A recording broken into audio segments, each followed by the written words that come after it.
All right, guys, welcome back. Today we have my guy, John Hollier.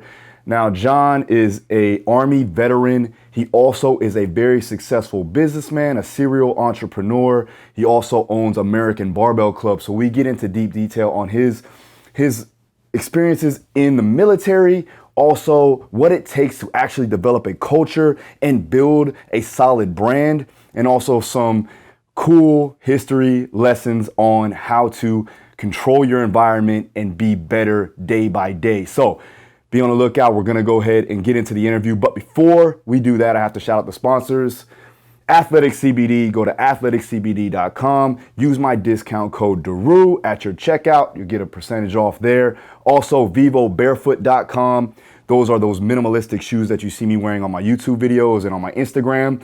Again, you can use my discount code Daru Strong at the checkout. You'll get 10% off your final purchase. All right, now let's get on to the interview.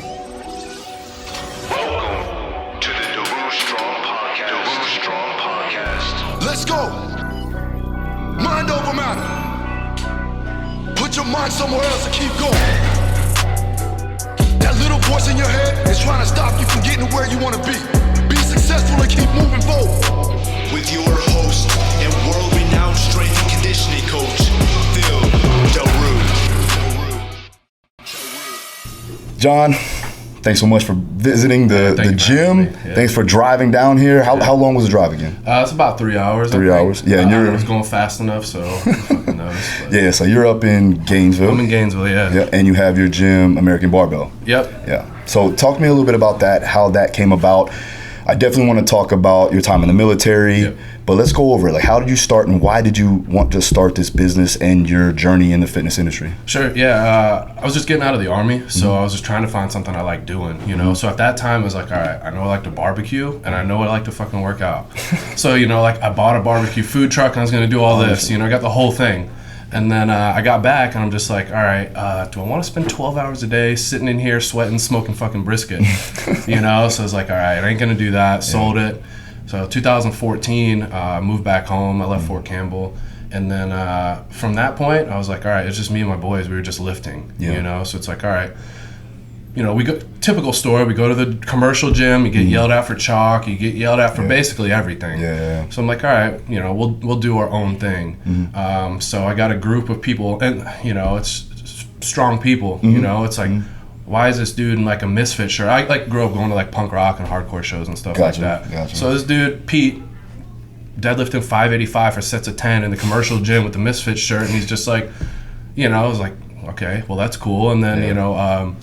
Started with like Jared Skinner and Nick Israel, and they were both, you know, 2,000 total at 220, Nick total on whatever 1,800 at you know 198 or whatever. So I'm like, all right, these are all like strong motherfuckers. Yeah. So we started lifting, and you know, my wife at the time, she might be a little salty with me, not so much now, but like I bought a house, fully renovating it, fully starting the gym, and we had this like kind of like 1,000 square foot like mother-in-law suite on the side. Oh wow. So that was like filled out with gym equipment before my house was done.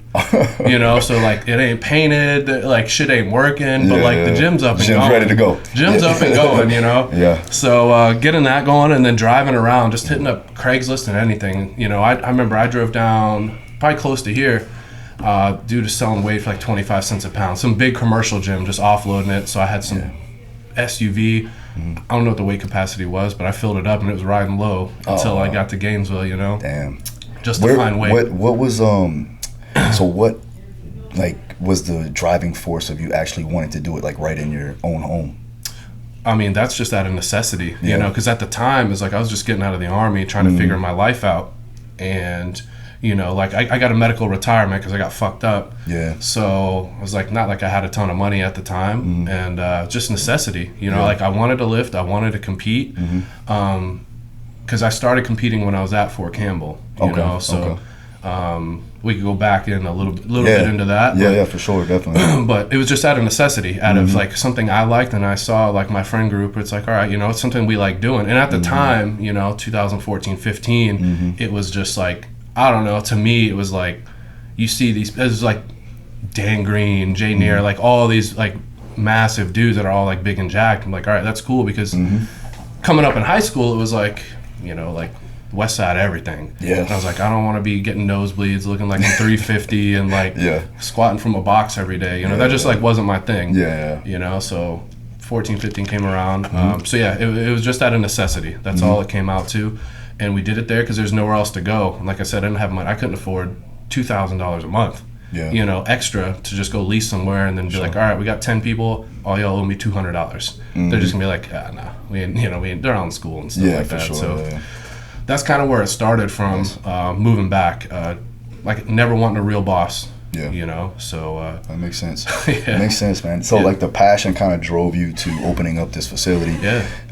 For one, the necessity, but also bringing a community together, almost, right? Oh, definitely. Yeah. I mean, these were people. I mean, anyone who's lifted at a good gym, I would say, like you got your group. Yeah. Our group just happened to be 10, 15 people at the time where we were going in, males, females, every weight class up and down. You know, we were just really going in on it because we cared about what we were doing. You know, and I think when you got a group of people that cares, like it really shows. Doesn't matter if you're good or not. Yeah. When you got a group of people that care, it's effort. Yeah, the effort is, and everyone gave it every time. Everyone always showed up. For sure. And it was never like we had to sit down and be like, yo, we all got to show up and blah, blah, blah. It was just like, all right, this is next training day. Yeah. Everyone shows up, you know. No, you didn't even have to have like some of the conversations I got to have now where it's like, hey, you know, we have these expectations and this, and that. None of that. It was just, they were there. Yeah, it's important, man. Like having a good environment. Because I remember when I was powerlifting, like we had a good group of guys, and even though we're all at different stages of like powerlifting in general, like some were intermediate, some were beginner, some were very advanced. Yeah.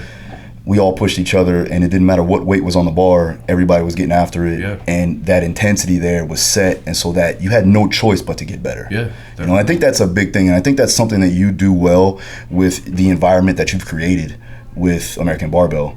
Can you go into detail, like exactly like how, you know, it almost evolved, because you said that you started the brand and then the gym kind of came after. Right. So how did all that come about? Right. So we started just doing shirts and stuff like that in the beginning. We're just like, all right, I want a cool name, and just business lesson number fucking one. I should have trademarked it in 2014 when I started, you know. But like I said, I didn't know. I was just like right out of the Army and just I didn't know, you know. So yeah, the brand started up. My friend in Massachusetts hooked me up with the dude up there. They were like, all right, we'll give you 30-day net 30 terms, you know, on merchandise. We'll pay you back in 30 days. I'm like, all right, cool. We did that, and then I got to thinking. I was like, I don't want to have a place called American Barbell Club that's not an actual place. It just sounds like a place. Yeah. You know, instead of just a T-shirt. Yeah, you know, so I want to have something physical there. So. Yeah. That's why, you know, I just called the first place American Barbell Club, even though it was just like this mother-in-law suite, 1,000 square feet with a monolift, 2 squat racks, and a bench, you know, and that's all. We had some dumbbells, the essentials, you know, and then it wasn't long after that where, like, I don't know, like my friend just started buying a bunch of stuff, really supported, and that let me go into starting the gym itself. In 2015, I think we opened to the public in March 2015. And you were still in the same, you're still like in your house? Basically. No. So, well, no, it was just open to our friends and like people we saw were strong, because it was at my house, you know what I mean? So everyone was like, I mean, they were strangers at first, but I got to know them at the commercial gym that we were at and stuff like that. So March 2015, we opened up. So it started with 3,000 square feet, I want to say. Right. But I mean, once again, it was just a dungeon warehouse. I painted it black, put chain link on the walls so stuff would stop going through drywall. Yeah. You know, and same thing, just driving around, give buying. It a good look. Yeah. Some fucking rich kid was getting rid of all these hammer strength machines for $200 a machine. So I'm like, I'll take all of those. Yeah. You know, and they're like, oh, you know, I don't know what to do with them. I'm like, let me tell you, I'll take those. Yeah, we know what to do. Yeah. Don't worry. So we did that in 2015, and then everything kind of like took off from there. It was just a different time in powerlifting too. Like I said, I didn't know nothing about social media. Still barely know. So 2015, that was kind of the rise of powerlifting in a sense, wasn't it? Yeah. Like that was when it started getting really big. Yeah, I feel like it, yeah. Mm-hmm. And so you kind of came in right at the right time in a sense. Yeah. Because a lot of people, you come in a little too early, and now you got these new guys, and it's completely changed from when it started. Now it's almost all about like Instagram lifts in a lot of ways, but you still have those old school guys that are just in there working for either a competition or just to get better and to build a community like you're doing. Yeah.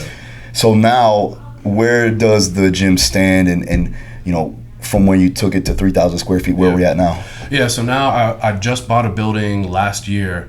I've been looking for years now. I wanted to physically buy the building, you know, because I figured, I was like, man, I did the math over 5 years times whatever our rent was, and I was like, I could have owned half a building by this point, you know, just business wise, I could have owned it. So, and like my main business is real estate. That's what, like, that pays for fucking my life. You know what I mean? So not like a real estate agent, just investing, flipping rentals, blah, blah, blah, shit like that. So finally found a building. I get it. It's 5,000 square feet. It's got locker rooms. I mean, it's got a podcast studio, got like massage room, showers, just everything that I wanted. And it's kind of a 180 from the dungeon that we had, where it's like there's a single bathroom, and it's 4,000 square feet of just black walls, floor fans, no fucking air conditioning, like hardcore powerlifting, you know, which was like, at the time, it was like, yeah, that's what everyone was about. And it kind of seems like it's kind of getting away from that a little bit now. Now it's more like powerlifting and performance, and it just is not the same. And so I was like, all right, you either got to adapt to that, to the needs of the people, or you're just going to be one of those old men who is like, oh no, only real powerlifting is, and you name off a million things. You know what I mean? So now, you know, it's fucking expensive, but yeah, air conditioning, big ass fans everywhere, you know, just everything is nice and clean. It looks like a nice and clean place, you know. So I think for like personal training purposes, obviously that's done way better now that it's not a fucking dungeon. But so that's where we're at now. We just had our grand opening on the 3rd. Oh, nice. And that was just maybe a year in the making. A lot of, I mean, we rebuilt the thing from the ground up pretty much. Cool. Did the remodel, so. Nice, man. Yeah, we have a lot of mutual friends that talk highly of you, and then the gym itself. I need to get out there actually and come check you out. But anytime. Yeah, for sure, it'd be fun. Yeah, I mean, like, I think now it is gone to that way where I started the same way, 800 square feet, like nothing. Had like a pair of dumbbells, and I had a mat there, and that was it. And we just ran boot camps, you know, until I got to a position where, like, okay, you put yourself in a position to get lucky, you know. Yeah. And that's really where it comes down to your preparation and your opportunities meeting together. And so, for you, I believe the universe kind of take care of itself when you have the opportunities given to you, but you didn't falter to those opportunities, right? So what you know, who you know, kind of get you in the door, and then it's like, how good are you to keep you relevant, right? Yeah, no, I agree, and I think a lot of that is just maintaining relationships with people I care about, or people I look up to, or anything like that, you know. And like Dan Green, he was my very first powerlifting coach. Nice. And I just got back from Afghanistan, so this was like 2012, maybe 13. It's 12 or 13. I don't remember when I did my first meet. I think it was 2013. He was my first powerlifting coach, you know, because that was like someone I looked up to. And to this day, we're boys. Yeah. And I think a large portion of that is, like, I don't fucking ask that dude for anything. You know what I mean? It's just like, yo, like, happy Christmas, I love you, like, I'll see you soon, or whatever. And same thing with his whole family. I've been to his house. Like, that's cool. You know, but, you know, he's still an animal, still lifting to this day. You know what I mean? It just keeps going hard. But it's people like that, or anyone that's even not, you know, people that aren't internet famous or whatever the case is. It's just like, if I'm down with what you're doing, then I'm going to support you. It doesn't matter where it's at, because I don't bring anything to any of these motherfuckers' tables. You know what I mean? It's just like, I don't put myself out there a lot. I don't do a lot of shit, but just being a good, loyal friend and supportive. You know what I mean? Like, I don't know. I mean, I can name anybody, you know, like, same thing with, you know, going down to fucking hybrid with Steffi. It's like, I bring nothing to their table, you know. It's just like, I've known them for years, and they're just good friends, you know. So it's good to have good people around you, and like-minded individuals too as well, right? You keep that circle as close as possible, and then from there it kind of molds into where you're in a good spot, where you can actually go to these people and you guys can converse on a daily basis and help uplift each other. So 100% I understand that. I wanted to get a little bit more understanding of your military background. Sure. So, like, how, like, I know obviously right out of high school, maybe, right? Pretty close after. I was 21. Gotcha. So what made you go into the military? Oh, man. So I was working at a mortgage office in like 2005, 6, and 7, and at that time, mortgage business was like blowing up. I was making all types of money, you know, being 18, 19, 20. Just money I shouldn't have been making, but I didn't know at the time what was about to happen in like 2008, so when like this whole mortgage thing just backfires. Yeah. So I'm just like sitting in the office, and like, you know, throughout high school, I played every sport possible. I did track, weightlifting, football, basketball, baseball. Nice. You know, I did everything. I was just, I don't know, just like my daughter, just natural, good at everything. And that's kind of how I was too. So I was like, all right, I'm sitting in this fucking office job, not doing shit. Like, I'm just gonna go do something. You know, that's literally all I was. It's like, I'm gonna go do something different, you know, because like, I feel like I maybe fucked up a little bit. We can go on this a little bit, but like, I got a scholarship offer to USF to play linebacker. Nice. And so I didn't do it because I was like, I'm over football, you know, I don't want to do that. And then how old were you then? I mean, I was in high school. So 16, 17? 17, something like that. And I think it was Jim Levitt was a coach, came down, talked to me, came down to high school. Nice. You know, they got all those camps and stuff at USF. So I got a scholarship offer because I was 6'1", like 190, but I ran like a 4.5 40. I was just like, I was just a fast white kid, you know what I mean? And I was like a good size. And which is just like, growing up in Florida. Did you play football? Yeah. Oh, yeah. Played for Alabama State. Oh, all right. There you go. So, high school football in Florida? Yeah, Deerfield Beach. Yep. So, then you definitely know then. Just Florida and football is just different. Yeah. He played for Coconut Creek. Oh, yeah. See, these are all like big name high schools, you know what I mean? So, you know, growing up then, it's like, man, like in the weight room, I remember I was a freshman and I could bench 135. That was my max. Then I got these motherfuckers coming in there. They're doing 315 for sets of 10. And they're like, Hollier, I'm tired of loading 35s on for you. You know, I'm just like, I'm 6'1", 135 pounds as a freshman. I'm just like, what do you want? What do you want from me? So it's going in there like trying to get stronger. And that's where like my strength thing started, was just like trying to get better for football purposes. And that turned into all these other sports, you know, but it was like, really, it was just like, they were like grown men, you know, 16, 17-year-old grown men, man. And I would just straight up, it wasn't like bullying, you just get fucked up. Yeah. After my freshman year, I got moved up to varsity after my freshman year, you know, and I'm just like, I'm personal protector on punt team. You're just standing there, and there's 6'1", 230-pound dude running 4.4 straight at you. It's like, dude, and like where I was at too, is just like look down at you, smiling, all golds, spitting in your face. And they're like, get the fuck up. I'm like, oh, all right, here we go. You run that 10, 20 times. Of course. So you learn a little bit different playing high school football in Florida. You're 100% accurate. He's laughing behind the camera because we both lived it. It's good that we have that connection because, man, I'm telling you, we played against some killers that they're in the league still to this day. Yeah. Jason Pierre-Paul was on my team. Yeah. Freem was on his team, you know, and I think that's why I had to really retire from the sport of MMA. Because of concussions from high school, you know, like the accumulation. Because I played middle linebacker, I played the wedge buster, and then when I went to college, I played strong safety. That wedge buster right there, I'll do it right there. That's it. That's all I needed. Send him down there. Yeah. Just you're there to die. Just go. Just let him go. Right? Let him go. So I understand that 100%. Now, what teams did you play? Ocala, right? I played, so I was on North Marion High School. So it's at this point now, I mean, there's probably 4 or 5 D1s going every year. Yeah. Like on my team, Greg Carr was in the graduating class before me. He played at Florida State. Yeah. I think he was like number 3 in receiving touchdowns that year, stuff like that. My backup, this is so going back to the USF thing, where I was like going back to like, fuck, I should have done that, because my parents, they never pushed me to do anything. They're like, if you don't want to do it, don't do it. You know, and like, you know, my dad didn't really show up to much, and my mom was at everything, but she's just supportive. And looking back, I'm like, man, if my mom or dad were just like, hey, you should really try to go do this, and like push me a little, I would be like, yeah, I'll probably go do that. So I had a scholarship offer. I played quarterback and safety is what I played, and play both ways? Play both. I played everything. I was the punter, played quarterback, safety, punt returner. Position athlete, that's what we call it. Kick returner. I did everything, you know?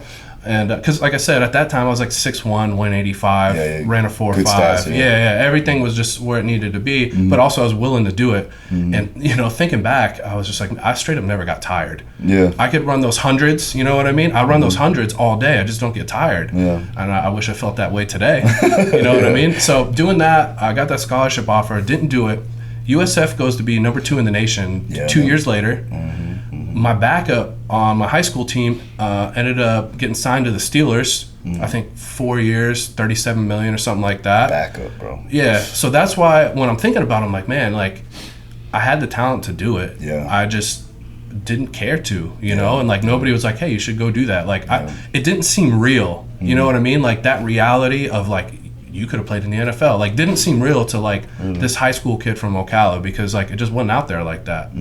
You know? So now, like, having 2 kids of my own, it's just like, if you want to do it, like, you can do it. Yeah. No matter what that is, because I know it's a lot harder now. Because now, I mean, you got places like IMG, you know, putting out monsters just everywhere. It's a little different St. Thomas now. over here. Oh, we got IMG over forever. there. They've been good for decades at this point. Yeah. You know, stuff like that. Shout out to Deerfield though, 2007, class 2007, because we beat the shit out of St. Thomas. So, and we beat a team called Coconut Creek too as well. The same year. I did that, DP. I did it. Anyway, my bad, bro. Sidetrack. My bad. It's all good. Yeah. So, man, yeah, it was just a different time, man. I don't got to explain it too much, but like there was just like no rules back then. We didn't get water until our shit was done. Yeah, no, there wasn't. Late hits didn't exist. Horse collar tackles, leading with the helmet. You do it all. 100%. Did you have like a contest? Because we always had a contest who had the most cuts on their helmets. Well, we didn't have a contest. You can just see. It was always the middle linebackers, always the fullback. That's it. Yep. It was like, all right, I got more this time. Yep. Got one more.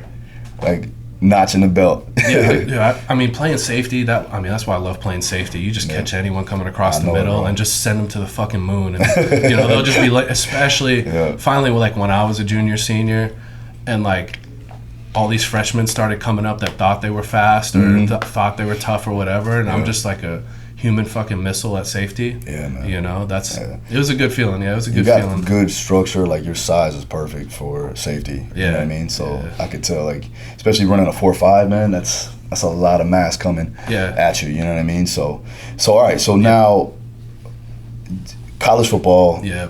What ended up happening? So after that, so I worked at this mortgage office. Mortgage thing was like, it was going good, like I said, making money. And it was just like, I want to do something physical, you know? So I went to the recruiter's office. Like, my dad was in the Army. My grandpa was in the Air Force. Like, we weren't like a military family. We just never talk about it. But it was just like, I'm going to go do this. So going to the recruiter's office, I'm like, all right, what's like the coolest thing I can do, you know? And they're like, all right, well, if you want to be the baddest motherfucker, I'm like, you got my attention. He's like, you know, you'll sign up for this 18 X-ray program, which is like the Special Forces recruit or whatever. Went and did that and got my foot broken in the selection process out there. And then little did I know this would just be a recurring theme of like injuries throughout my life. Like I tore my ACL when I was 19 playing football, you know, broke my foot there and then, but still ended up at the 101st at Fort Campbell. Oh, nice. So I was there, and I mean, once again, just anything I touched, I was just real good at there. So they called me roids when I first got there, you know, because at that point, same thing. I was crushing these PT tests, you know, 100 push-ups, 100 sit-ups, running 11-minute 2 miles, you know, and like I was just like same fast, strong, everything, you know, and I was like pretty smart. Like I had a good GT score when I signed up and all this shit too. I could have picked anything. So I went straight to the infantry. That was my job. So from there, it was like, all right, got there 2009, broke my shit. So let's see, Army Infantry 2008, went to Airborne School 2009, broke my shit at selection, got sent to the 101st, and I just stayed there the rest of the time, basically. I deployed in 2010, and same thing then. This is just leadership from the military. I know people talk about it a lot. A lot of people don't get put in those positions, but like when you're in charge of a team or a squad or something like that in the military, it's just like, it's just different in war, you know? Sure. So it's life or death. Literally life or death. So like even when we would be doing train ups and stuff like that before, you know, like nobody wants to go over the medical shit. It's just like, oh God, we got to do this again. You know what I mean? And I just have to like tell these dudes. And the thing is, like, these dudes are older than me. I was 21 at the time. I'm telling dudes they're like 27, 28. I'm like, no, like, you got to pay attention, because if I'm sitting here fucking bleeding, you got to know what you got to do. Because it's my life on the line, because you're being lazy right now. So I just want you to think about that every single time we're doing this. You know, because, and they had already deployed too. It just didn't make any sense to me. People kind of just like going through it. This is like their day-to-day thing. And for me, I was just I don't know, like I love war, like I love combat, everything about it, and I think that's kind of what took me to like, you know, went from powerlifting, which is not like that. I hate that people say that, like going to war and powerlifting. It's fucking corny. Yeah, you know, sure. they're fucking 100%. nerds. 100%. So it's definitely not war. No. So like going to do that, so deployed in 2010, and if anyone is in the military knows, like, so I went there as an E3, I was a private. I left as a sergeant, so I went to E3, I got promoted twice in 1 year in combat. If that, anyone who's listening that knows anything, they'll know that's a fast promotion. Yeah. In a year's time. In a year, yeah. Just because like I just excelled at war, basically. Do you think more of your physical attributes or your ability to have that drive and determination to understand the process? I think it was both, because in the military, it's sad to say, physically will get you a lot of places. If you're out there maxing their PT test, it's going to put you at the top of the line. It's like going to a job interview and having a college degree. It's going to put you up there above the guys who don't. Might not mean you're better, but it'll put you higher up on the list. So doing that, I mean, you get more opportunities in that way too. But just the fact that, like, yeah, I did care. That's why I worked at it all the time. I was still training, you know, after we'd be gone for 12 hours. I'd still come back and get some sort of training in or something like that, you know. We had like a bench, a squat rack, and you know, we had somewhere to like run laps and stuff like that. So I think it was a mix of drive and determination, and also, you know, physically, because you can have all the drive you want to, but guess what? If you can't carry 100 pounds of equipment up a mountain, it ain't gonna fucking matter how driven you are. No, not in that environment. No, not at all. But also, you know, you can be the most physically fit dude in the world, but if you don't straight up have the balls to go do what needs to be done, then once again, it doesn't matter, you know. And like, I listened to a couple podcasts. I don't remember. I think it was the one with you and Jake, the bare knuckle dude. Bosswood, yeah.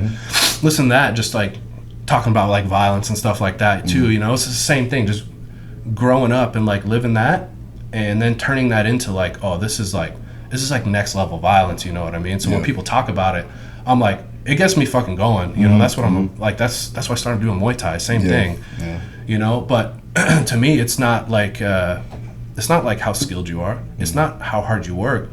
For the most part, I think to me, violence is how far you're willing to go.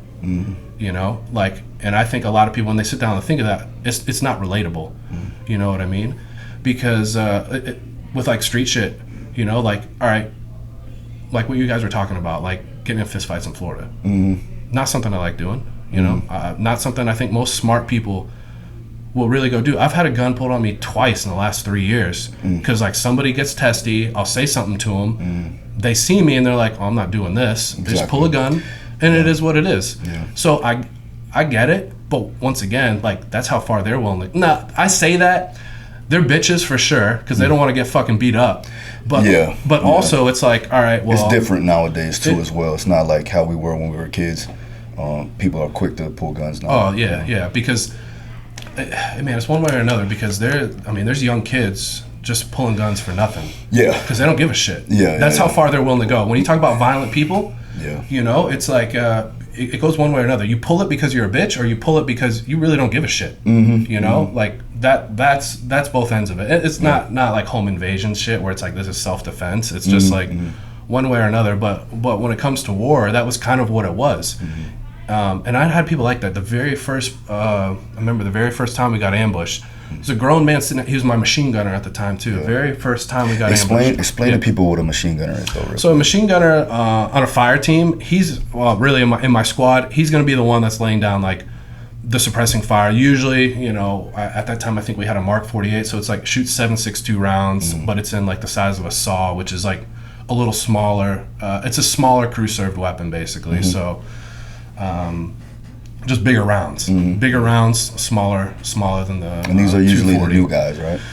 Yeah, usually, because it sucks to fucking carry around everywhere, basically, because you got all the ammo. You got all the ammo. And this thing is like this long or whatever, so it's like, all right, So he's a young dude, but at the time, I mean, he's a year younger than me. I was 21, he was 20. It's just mentally, we were just different. You know, so he's sitting there, and he's supposed to be laying down fire, shooting back or whatever, and I look over at him and he's just like frozen, straight up frozen. And this is like, you know, this is a grown man that we train with and different shit. And I literally had to smack him on the head multiple times, like, fucking return fire. and he just holds the trigger, you know, the entire time. Not really how you're supposed to do it, but you know, at the time, like, you know, just return fire. Who cares? And that's that fight, flight, or freeze. I know a lot of people talk about it, and a lot of people think they know what their reaction is. I don't think that's the case. I think until you're in that situation, you don't know. You know, I'm sure you probably know a bunch of big grown motherfuckers, tough dudes. When they finally get put in a situation, they're just like,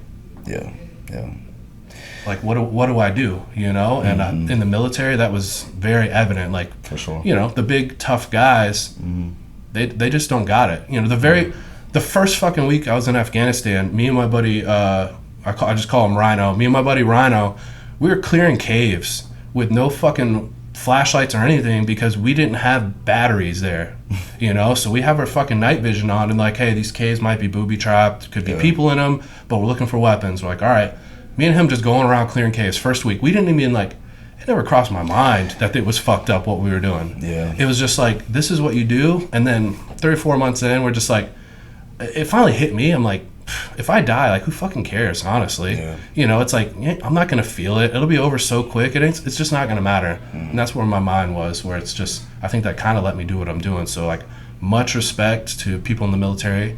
With kids, if I had kids, there's no way. I just couldn't do that job now. It's not the same. Do you think that that's something that you see with the older guys that were in the service with you, like going overseas? When they have a full family to get home to, they're less willing, I should say, to take that risk in a lot of ways. No, I think 100% right. I mean, the dude who was supposed to be out leading us, we would go out there in trucks sometimes, take helicopters in sometimes. He would just sit in the truck. Because I mean, really, we were supposed to have someone in a truck to like kind of guide everyone, but he would sit in the truck every time. So it was me, and I had never been deployed before, you know, but like I said, I was good. I mean, it was good land navigation. I was good at everything, you know, in the military.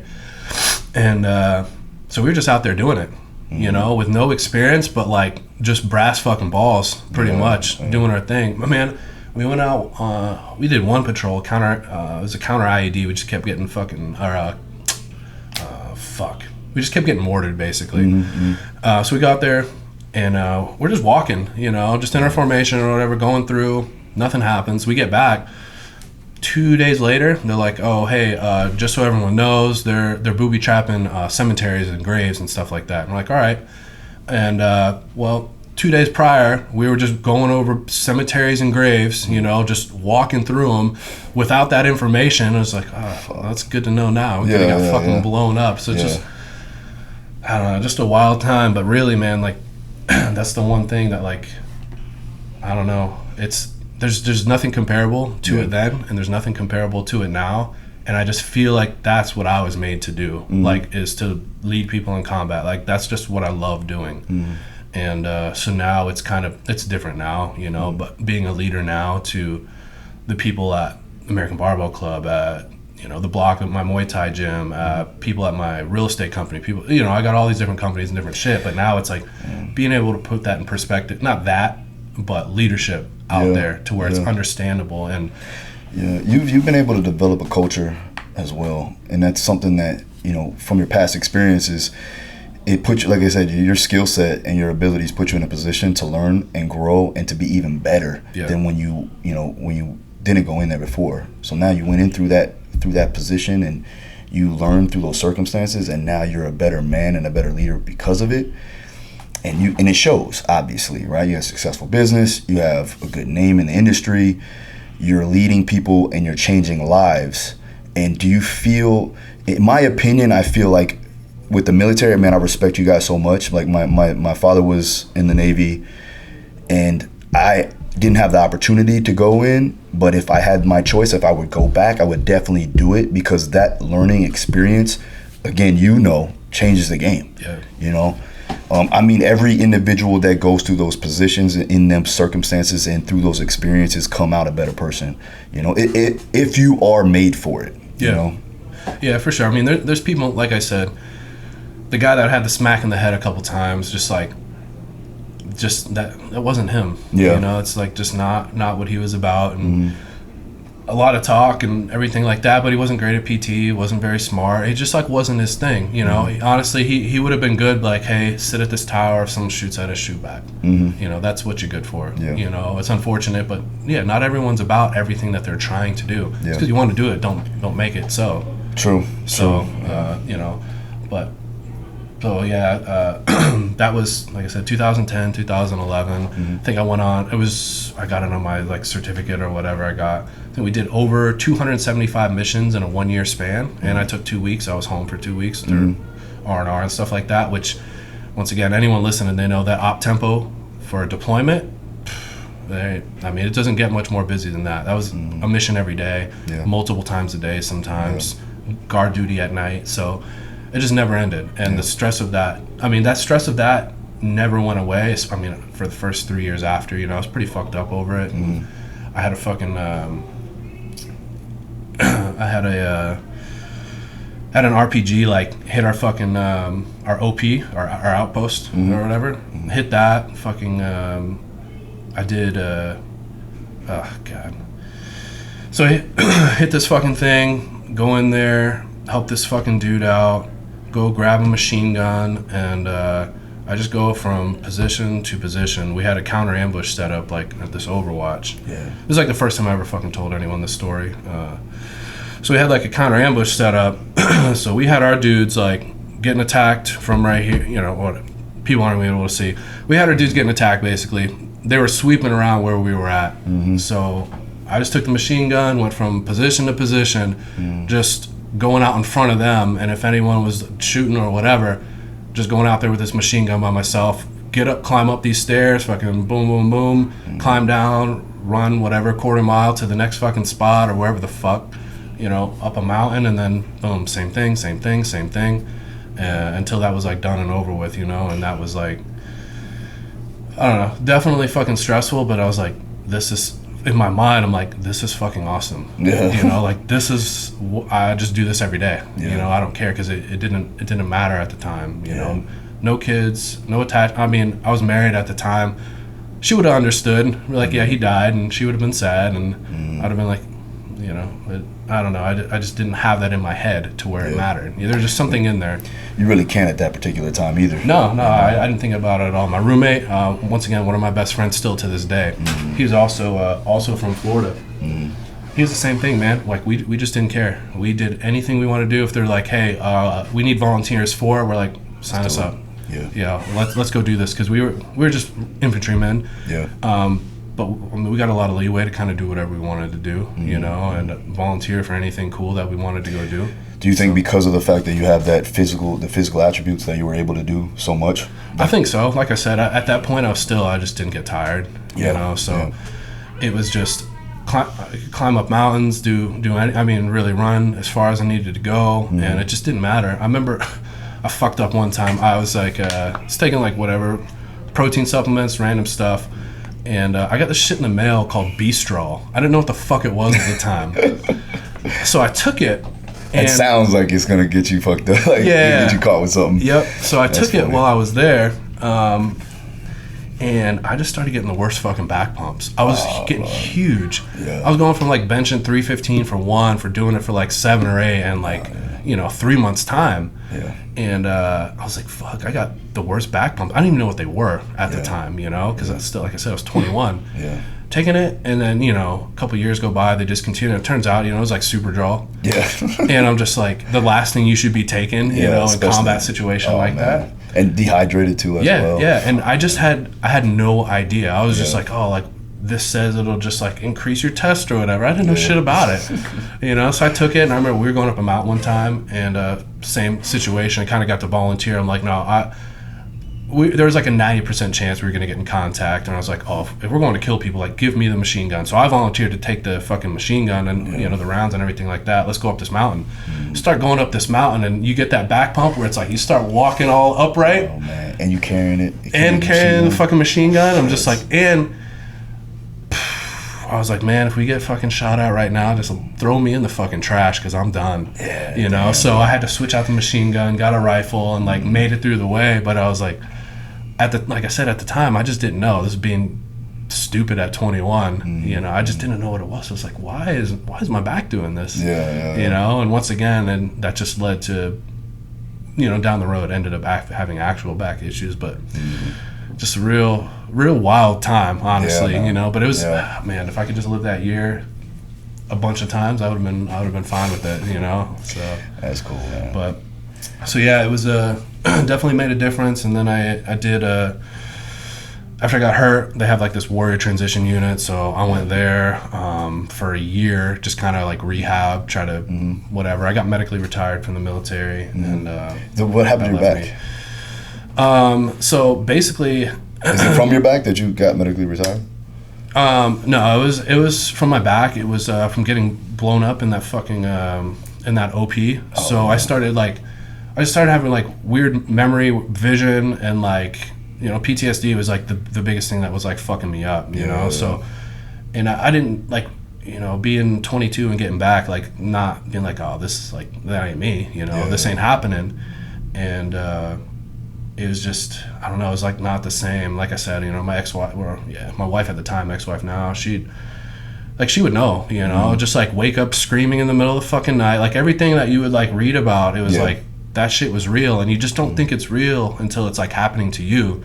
So I'm just sitting there like, just having the same fucking dreams over and over, you know. It's kind of like a recurring dream, and that stuff I didn't notice, you know. I was asleep, I didn't notice, but obviously it was like affecting me. I remember I got back in May, and I think a week after we got back, like Osama bin Laden been killed. Our fucking whole base was going wild because 160th SOAR was they're like the aviation unit, the Special Forces aviation unit. That was the aviation unit that went in. It's like our whole base was like losing their mind. Cool time. So 4th of July rolls around. It's like July 3rd. There's shit like popping off outside. I'm like, what the fuck is going on? I had no idea. I was like losing my mind, it felt like. So I'm just like sitting at my dining room table with my gun on the table, just like sitting there. I'm like, do I go outside? And like, it doesn't sound like a big deal, like explaining it now, but at the time, like it was just real. I thought someone was going house to house shooting people, and it's not like, it doesn't register that way, you know, now. But at the time, that's just what it was. So constant shit like that, and a lot of it now is like what's carried over today is like, I hate having my fucking time wasted, and I hate people not putting forth any effort. You know, so that's just kind of carried over from the military, because everything, the consequences there were they're so dire every time. There's consequences to everything. And I kind of look at it in like business that way now, to where like, all right, like contractor fucks me over on this. Guess what? I'm 34. I got fucking 11 properties. I'm just never using you again. I'm gonna be doing this another 30 years. I don't give a shit. I'll pay double just out of principle. You know. So when I look at it, it's just consequences, and especially now, it seems like people just do what they do, and there's no consequence of anything I do. I'll talk shit to you. I don't care. I'll do this. I don't care. I'll fucking run my mouth on the internet. I don't care. You know, because there's no consequences. It's true. I had a conversation with one of my guys that works with a lot of youth now. You know, he's a record producer, right? And so he works with the young kids, and he's like, man, these young kids just don't care. He's like, it's different. And then I talked to Devin and DP back there sitting there, and I was like, he's telling me this because there's no repercussions. Nobody's punching him in the mouth. Basically, you know, and that's where it gets scary, because then kids don't give a shit. They'll run in your house no matter what, because they know that they feel like nothing's gonna happen to them, or they just don't care at the end of the day. You know, so it's definitely changed over time. It is. I mean, it's different. I mean, same thing. Like, I do the same stuff when I was young. You know, my mom would be like, "Go outside, don't come back till it's dark." You know, we did all type of dumb stuff, climbing trees that we could have just died from. Setting fires in the middle of the woods, just stupid shit. You know, but like, I could walk around with a BB gun and like no one's gonna fucking stop me, or like fucking Tamir Rice get fucking killed for just walking around with a fake ass gun. You know, it's like, but now, I mean, there's no way I would let my kids, like, I would just ride my bike to the store. I was 8 years old. There's no fucking way I'd let either one of my kids do anything like that out of my eyesight. There's just no way. And I don't know if that's me being paranoid or like that's the reality of things today, but it's just, it feels different, you know, spoken like a true old man, you know what I mean? Yeah. You know, it just feels different. No, I hear you. I catch myself doing that all the time now, especially like now that we have kids. Yeah. And you're seeing the stuff that we've done in the past, and you're kind of like, man, I just don't ever, you know, Yeah. It's crazy. But so, all right, now as far as, you know, getting out and reacclimating yourself, you know, how was that transition after, like, obviously the PTSD and everything else? Yeah, I don't know, it was good and bad, you know. The good of it was, I was like, all right, you know, this chapter is like done and over with, even though I didn't want it to be. Like, I did not want to be out of the military, you know. Like, I was a sergeant at 2 years. I was 2 years in, I was a sergeant. It was like 2 years and 4 months or something like that. So my rate of progression was extremely fast. So I just didn't want to go anywhere. But once again, sometimes you don't have an option, you know. And I guess, you know, there was a lot of guys who they went, I'm not gonna say there wasn't an option. I couldn't avoid what was happening, like, and how that affected me, because there was a lot of guys, man, like, you could just hear them in the middle of the night, you could see them day to day, and they're fucked up, but they know, you know, it's like, if I go and I say something about this, then my unit, I'm gone. They're gonna put me somewhere else. I'm gonna be doing this desk duty for the rest of my military career. Like, nobody wants to do that, especially when you're in an infantry line unit, where it's just, you're shooting guns, throwing grenades, jumping out of fucking airplanes, doing all the cool shit every day. You know, nobody wants to do that. So, but getting out and like doing the gym, you know, I don't know if anyone can relate to this, you know, that's listening, but for me, the sound of the weight hitting the ground was like a trigger for a little bit, but eventually it kind of like rewired my brain to where it's like that slamming weight is like, all right, this is like weights, you know what I mean? Like that, I'm sure you've been into a gym where it's just like, you're having a conversation and someone just drops it loud as fuck, and what the fuck was that? You know, and my brain went to a different place usually, but now it's like, it's just gym shit. So just unintentionally, you know, the gym had just helped me that way. And, you know, and then through powerlifting, it's like, all right, I can get my aggression out like this way. I can, you know, it's how I grew up, like, with music and stuff, you know. It was like, oh, like, you know, going to these punk and hardcore shows, like, this is like where I get this feeling out, or this aggression out, or whatever, you know. And then now it's turned into powerlifting, and then go from powerlifting to kickboxing and Muay Thai, where it's like, now this is even better, you know. And I'm surprised you didn't take that on in the beginning. You kind of took it a little bit. I don't know what it was. I think it just wasn't something that was in front of me. Like, we had combatives in the army. We did like whatever that weird jiu-jitsu was. So we did that, and that was cool. It just didn't, for whatever reason, it didn't seem like, all right, this is super practical. Like, how often are you going to get in close combat with someone or whatever, like hand-to-hand combat, you know? I can see that. So it just didn't register, really. And looking back, I'm like, oh, man, I wish I would have now, you know, because I'm getting punched in the face or arm barred or whatever the fuck, way less damage to my body than powerlifting. You know? Very powerlifting just fucked me up. Bro. You know? And being 34 now, and just, I mean, to be fair, I didn't probably do what I was supposed to do. Like, what the fuck is a rest day, first off? Mobility work, like all this stuff that we both know to do now. I was like, what the fuck do I need that for? And I'm paying the price now for that. Where were you? You were probably, what, 27, 28? Yep. So 27, same time. So I've had 3 knee surgeries, had labrum tear, rotator cuff tear, had a fucking umbilical hernia surgery I just had. I've had 8 hours of face surgery from fucking fighting. I got another one coming in 10 days. Really? They fucking cut my face open right here, lifted this whole fucking face up. I got a plate right here. Wow. I got a plate under my eye, plate on the side of my eye, septum broke, nose broke, orbital broke, whole max face broke. Wow. Everything. So that was in last January. Well, you know, I had that bar fight or something? Basically, yeah. Jeez, So note to everyone, don't get fucking sucker punched by some bitch. Don't do that. Don't do that. You think that was one of the defining factors? You're like, yo, man, I need to get into some type of combative training. Oh no, I had already won that. I already won that fight. I already won that fight. That was just like, like I said, this person being a bitch afterwards. Gotcha. You know?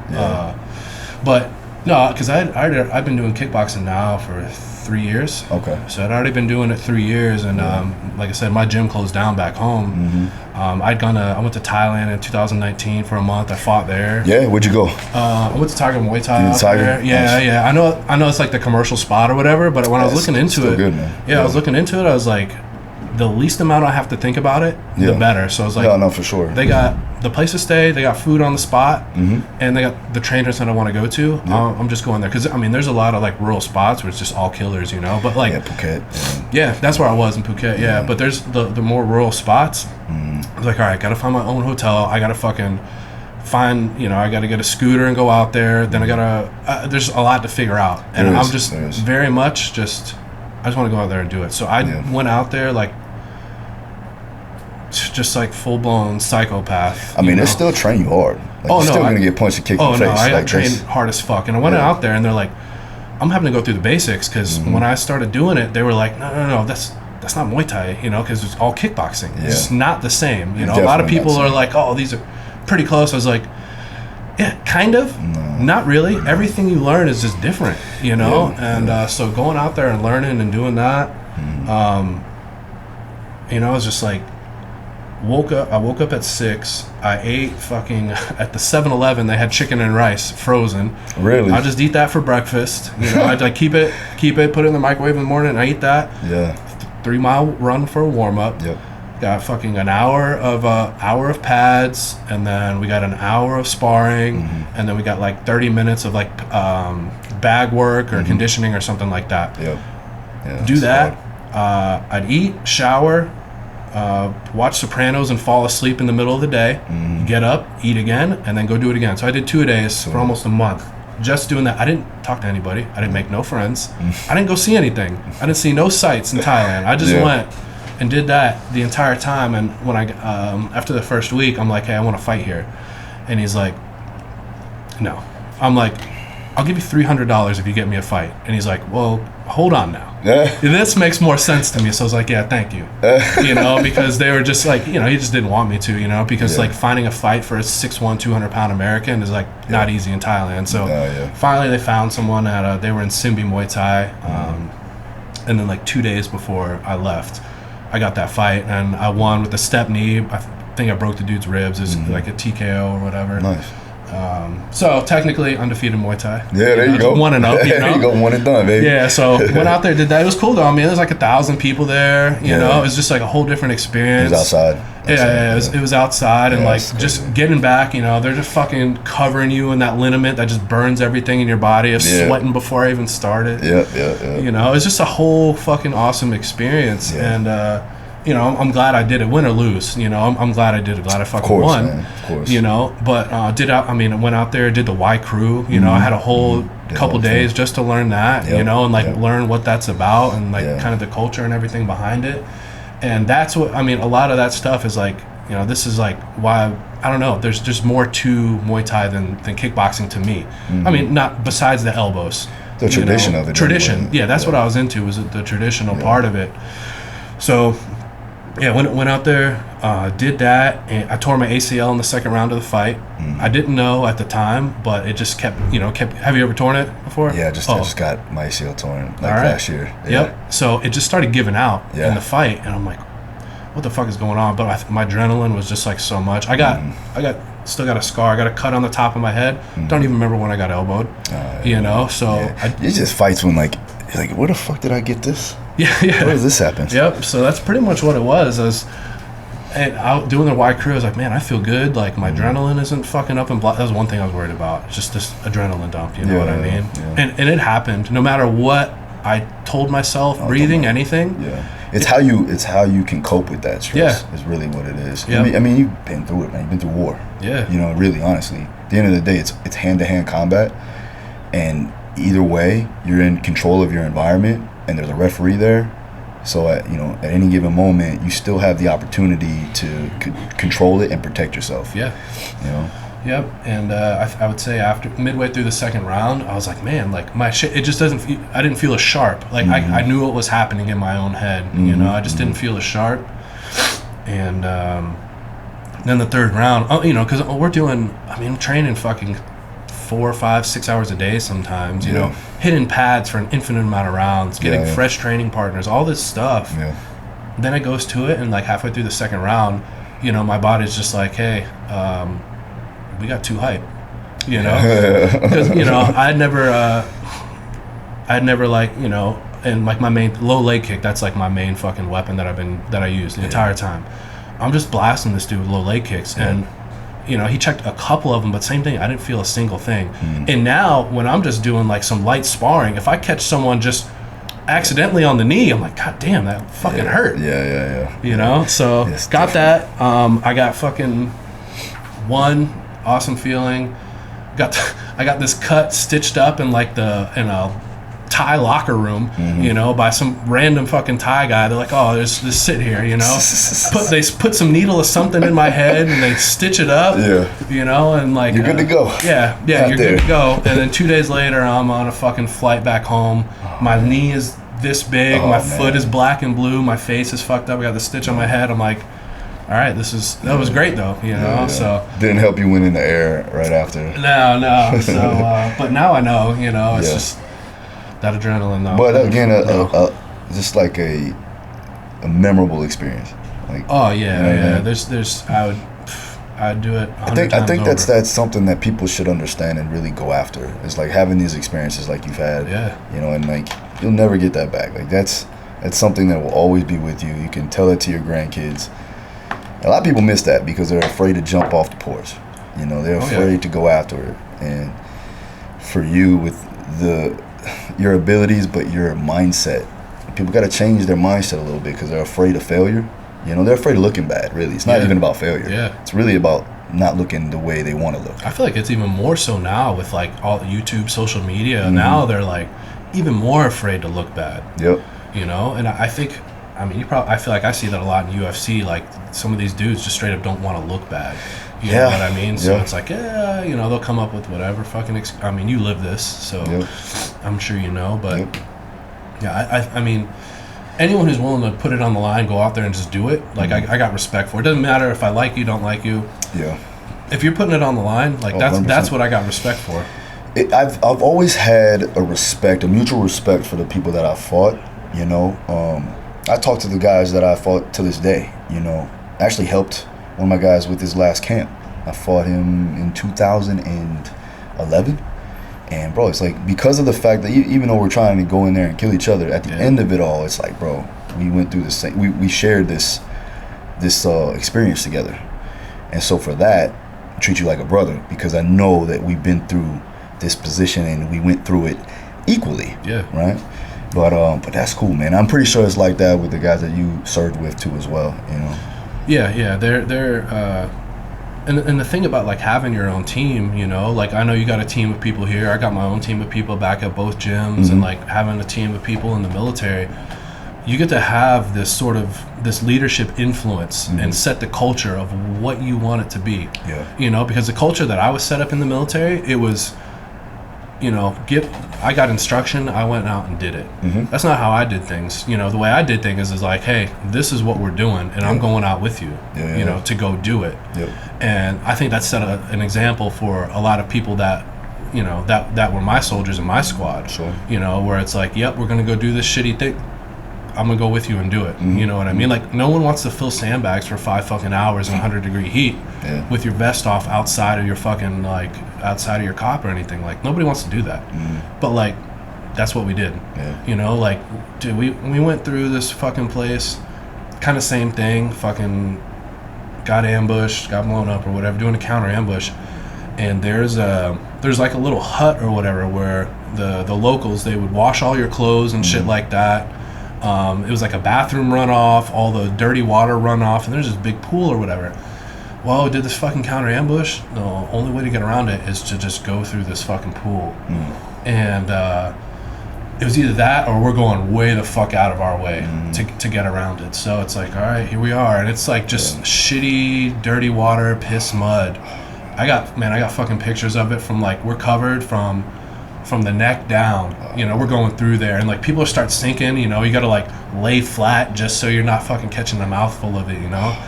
So we did that. And this is the same thing. I was like, man, if anyone pulls up on us right now and just starts shooting, we're all fucking dead. Because we're going through this mud, just hating our lives. Yeah, it's probably thick too, huh? Oh, God, yeah. How long did it take you to get through it? Dude, it probably took us a fucking hour for 20 people to get through it. Damn, bro. Just pure fucking misery. Yeah, that's crazy. But yeah, this is crazy times, man. Like when it comes to just thinking about those circumstances that you put yourself in. Yeah. If you look back at it, you're like, damn, that was pretty cool that we did it and we got over it. yeah. But we could have died for sure, 100%. Oh yeah. You know? Man, there's so many of those times at this point now. But I mean, it makes me appreciative now. Like I said, I got 2 kids. I love them more than anything, you know, and like just everything is for them at this point, you know. Yeah, even sure. you know, I'm lucky. Like my ex-wife, she's the fucking best. You know, she knows like. If I'm gone for 3, 4, 5 days or whatever working, like she knows it's for us. You know what I mean? Like it's for the family. So she's very understanding. It's good. Just, you know, but it's always one thing after another. Like with me, you know, it's like, all right, ABC just opened, you know, brand new, everything looks good. Now it's like, all right, opening this Muay Thai Jiu-Jitsu gym. Bro. So we just opened. It's called The Block. It's in Gainesville. Nice. So we got Muay Thai, we got Jiu-Jitsu advertisement. Yeah, no, bro, Muay Thai, Jiu-Jitsu. We got 4 coaches there that are running it. Who's the coaches you have? So these coaches are my friend. The Jiu-Jitsu coach, his name's Ryan. He fought MMA starting like 2000, I want to say. I think went up to 2009 or 2010. Okay. He's a second degree Carlson Gracie black belt. Nice. My buddy Madison's a purple belt, and Coach Brendan, Coach Josh. One of them moved from San Francisco, both initially from Boston, like the Boston area. Moved down. Who do they train with in Boston? Do you know? Oh man, I'd have to ask them because they've both gone to Thailand too. They went to Eddie Abasalo's gym. I think I remember the fucking name of it. Okay. They were just out there. They went to CSA for a little bit, so they just been traveling the country. Yeah. Pretty much just like, hey, go travel. This is kind of like a dream job. Go travel the country, learn from anywhere you want to go. You know, they were in New Jersey, New York, California, wherever they want to go. Yeah. Like, go learn what you like about certain gyms and what you don't like. Learn what gym cultures that like you vibe with and which ones you don't, because we can take that, you know, and use that, because a lot of people don't get those opportunities. It's like they don't get to see, like, you know, I'm sure if like a strength and conditioning coach comes here and they see you running your shit and you're like, oh wow, like, you know, I really like the way he does this, and this. Maybe not so much this, you know, and they take it away. But in the end, it makes everybody better. Yeah, you know, sure. So that's what I wanted for them, is to really be able to experience. I won't say which gym. One of the gyms fucking sucked bad, and a big name gym. We'll talk about it afterwards. All right. And they were just like, we were super excited to go train here, and it was just nothing like we thought. And I'm like, unfortunately, that happens, man. Yep. Unfortunately, we just, I mean, like I said, we didn't know. Yeah. But yeah, I mean, they're all excited to do it. We're all excited to get it going, because once again, there's no striking where I live in Gainesville, and University of Florida there. Yeah. You know, so it's like it's pretty. I mean, I don't know of any gyms out that area. Yeah. We're like the only one. No, I mean, there's Jacksonville Muay Thai's out there. Okay. You know, they're up there strictly Muay Thai. But I was just, man, in a college town, like, there's just a ton of D1 athletes that are coming through. D1 athletes that go out, like. That's how I started boxing. Was in the off season of my college career, pretty much. Yeah, like I remember like doing jiu-jitsu at the gym I was going to. You know, I was fucking white belt, and I just be rolling with these D1 wrestlers coming from there. I'm like, these motherfuckers, man. Yeah, they're 20 years old, fucking 6'2", 230, and they're like, they didn't know what to do. They get top position or whatever, and then they're like, all right, now what do I do with my hands? You know, and like luckily for me, like I was decent enough. I got out of whatever. I just always ended up in bad positions with these fucking wrestlers. Yeah. And I mean, it was good. It was good though. It was like a lot of learning. Yeah. You know, so you learn. I think with wrestlers too, man, you learn to control your body a little bit more, because you can't match strength for strength, and because you're kind of fighting fire with fire, you know. And like with those guys, it's usually kind of a waiting game, because they'll put themselves in a bad position because they only know that one thing is pinning somebody. Yeah. And it's like, okay, well, we're on our back. That's where I want to be. Yeah, you know I mean, that's where a lot of jiu-jitsu dudes straight up go. They just pull guard and 100%. They just roll with it. But, you know, I mean, powerlifting, I know a lot of people talk about it. They're like, oh, you know, like fucking big and strong or whatever. I was like, man, like honestly, I'm not gonna say it doesn't matter. It does matter. Strength always matters. Sure. But in jiu-jitsu, I'll tell you what, like any 250-pound muscly dude versus like 160-pound purple belt, you're gonna get smoked every single time. Yeah. There's no doubt about it. Yeah, 100%. It might not be as easy, you know, for these purple belts, just because big, strong dude, but like it's gonna happen. You know what I mean? Like, and I think it's the way, same thing with the wrestlers, like they control their positioning, they control their weight, you know. People who don't know, it's like, why does this person feel so heavy on me? They have great pressure in their hips, you know, they're putting great pressure on you, and you don't know why they feel so heavy. You don't know why you can't get them off you. It's because you think in your head and like these powerlifting, just brute strength terms, which it doesn't matter, you know. If this dude's 200 pounds and you're 250, but he's got heavy hip pressure on you, well, guess what? You're not going anywhere. He knows exactly where that pressure needs to go and why, you know, and exactly where in your body it needs to go, you know? So it's positioning, you know, and understanding where your body is in space, honestly. And when you can have that leverage and you have this, honestly, if you have skill in strength, that's obviously the X factor. But, you know, I've been with guys 145 pounds, 155 pounds, bad tap out guys coming in the gym, bodybuilders, powerlifters. They get humbled real quick, and then they either stay or you never see them again. You know, I agree. I think, you know, I tell this to people all the time. I was like, man, like it's just going to keep getting, it's a good time watching right now, like what's going on with like combat sports and everything, because you know, it's not the same 10 or 15 years ago. The talent pool and the training keeps getting bigger and better. The bigger the talent pool keeps getting, because there's more money now and all of this stuff. You know, I think like Nick Rodriguez, you know, jiu-jitsu dude, like prime example of like, technically a purple belt. You know what I mean? But that dude's whatever, 6'2", 250 and shredded, and like was like a D2 wrestler or whatever, you know?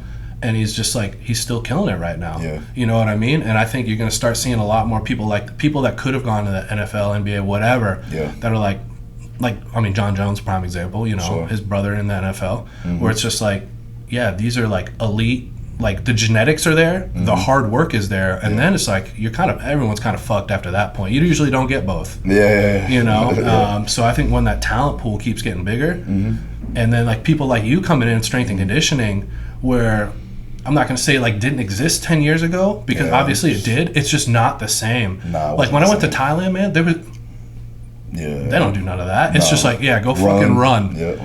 You get back, and it's like, like, all right, we're going to do 1,000,000 sit-ups, and like you're going to get hit in the stomach with pads. So it's like, man, like thinking about it, I know like the high-level guys, they got their strength and conditioning and stuff, but like for the longest time, it's just straight up just being brutal, which is why I like Muay Thai. It's like, you know, it's just forward. Step back, you know, you can get points off of that. You don't return a kick, you get points off of that. It's just pure, I mean, it's kind of just like it's just alpha fucking fighting. You know what I mean? Like you get punched in the face, you better return. Otherwise, you know, you're gonna get points off for it. This is where I had my proudest moment as of right now. It's gonna be more proud moments. But my son, he was in jiu-jitsu, and he liked jiu-jitsu. We went to Muay Thai. He said, "Dad, I just want to kick people in the face." All right. And I said, "That's my boy." But you know, like, and with that, it's like the culture there.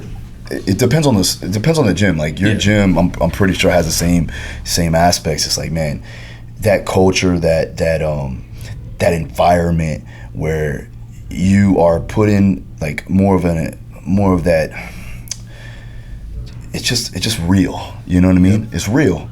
And so it's good to have your kids growing up in that environment, and I believe it's different from, you know, what we're going through now with other kids, and like I said, with the, you know, with everybody not feeling like, okay, there's no repercussions for what you do. I think now is the time where parents need to reprimand and make sure that their kids are doing the right things at all times. You know?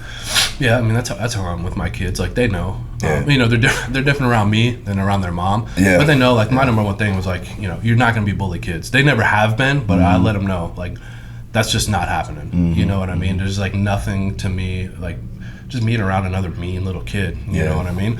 But both my kids did jiu-jitsu, and this is, I mean, you know, you had your kid in jiu-jitsu too, and like Muay Thai, it's like, they were in jiu-jitsu, you know, they got a belt promotion or whatever after a year and a half or something like that. And My daughter, super aggressive, very athletic, good at everything that she does. My son kind of just doesn't care. I feel like you get on top, he's just going to lay there and he's just going to tap. He's like kind of whatever about it.